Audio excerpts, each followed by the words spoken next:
তারিখ 3 তারিখ ওনার সাথে ছিলাম মাই টিভি অফিসে। ভাই আপনারা কি ন্যূনতম এই জিনিসটা বুঝেন না?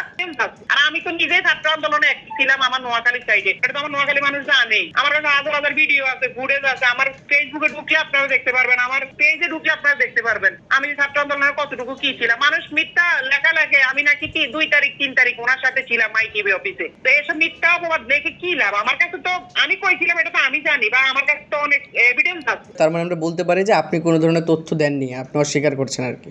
আমি তথ্য কেন দিব ভাই? তার আমার তো আমি যদি তথ্যই দিতাম তা আমার যে সিআইডি ধরছে, তো সিআইডি কি আমার তথ্যগুলো বাইর করতে পারতো না? সিআইডি আমার 1 বছর আগে ছবি বের করে ফেলছে। তো সিআইডি আমার 1 বছর আগে তথ্য বের করতে পারবে না? আমি কখন কাজ আমি যে এখন আপনার সাথে কথা বলি এটাও তারা জান। আমি তো তাদের অবজারভেশনে অল টাইমে ছিলাম। ভাই আপনারা কি ন্যূনতম এই জিনিসটা বুঝেন না?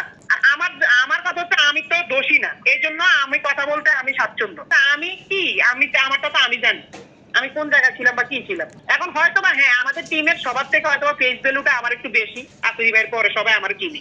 মানুষ আমার উপর দিয়ে আর কি বিষয়টা ইয়া করছে, তো এটা আমার কোনো প্যারা নাই ভাই। আমার কাছে হচ্ছে সে যদি দোষ করে থাকে তার শাস্তি হবে, আমি যদি দোষ করি আমার শাস্তি হবে, এটাই স্বাভাবিক।